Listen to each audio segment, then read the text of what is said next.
Bonjour à tous, vous retrouverez ici un petit extrait de mon live, puisque j'ai décidé de faire des petites pastilles sur chacune de mes reviews. Enjoy! C'est date anniversaire, malheureusement triste anniversaire, parce que c'est le 1er novembre 1954, c'est le début de la guerre d'Algérie. Néanmoins, moi je vous propose d'en parler, mais sous un prisme un peu différent avec cet album, Un maillot pour l'Algérie, de Chris et de Javiret, aux éditions Dupuis dans la partie Air Libre. Alors, Un maillot pour l'Algérie, qu'est-ce que ça raconte ? Eh ben, c'est simple, en fait, en 1958, certains footballeurs très connus, évoluant dans les clubs français, disparaissent du jour au lendemain. Ils vont plus à l'entraînement, ils vont plus au match, ils ont disparu. Et en fait, c'est pas qu'ils ont complètement disparu, c'est que ils ont été recrutés par le FLN pour former l'équipe d'Alger, l'équipe de football d'Alger. Et donc on va suivre notamment une personne, je vais éviter d'écorcher son nom parce que c'est l'habitude. Moi, je me suis encore avec l'auteur de Saint Seiya, j'ai dit n'importe quoi. Donc je vais essayer de pas écorcher son nom. C'est Rachid Mekloufi, donc qui était une star à Saint-Étienne à l'époque et qui était même dans les clous pour faire partie de l'équipe de France qu'on va suivre vraiment, qui va être un petit peu le héros de cette histoire.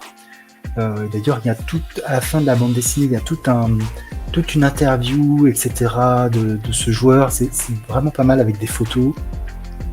Et donc on va suivre les premiers pas de cette équipe d'Alger, cette équipe qui n'existe pas officiellement parce qu'en fait, et qui n'est pas reconnue par la fédération de football parce que le pays n'existe pas en fait.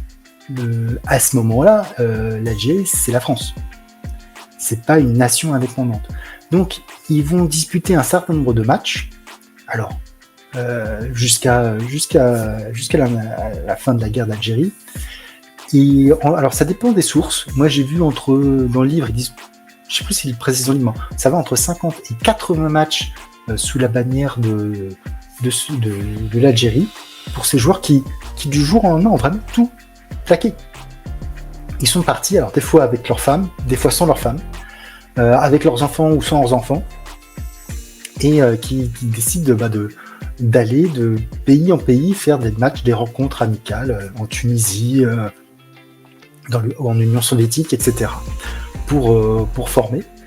Et je trouve ce qui m'intéresse dans cette histoire, c'est que voilà, on a malheureusement la confrontation armée, mais aussi on a une confrontation pacifique via un sport très populaire, le football, qui pouvait amener à autre chose. Et donc c'est surtout cet aspect qui moi m'intéresse, c'est de voir comment on peut faire évoluer les choses sans violence. Dans notre époque troublée, c'est toujours intéressant de voir que d'autres solutions sont possibles. Voilà. Et c'est un peu le but, en tout cas c'est ce que j'ai ressenti à la lecture de cet album, dont le trait, comme vous pouvez le voir, est plutôt classique, sympathique. Voilà. Où on va suivre début l'enfance de Rachid jusqu'à son âge adulte, et après son retour aussi en France, une fois que la guerre est terminée, que l'indépendance est déclarée. Qu'est-ce qui se passe pour ces joueurs ? Est-ce qu'ils peuvent revenir en France ? Est-ce qu'ils ne peuvent pas revenir en France ? C'était vraiment quelque chose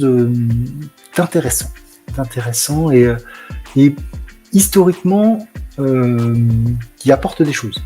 Un angle un petit peu différent de ce qu'on peut avoir malheureusement, où on ne parle que de la confrontation armée sur cette partie-là.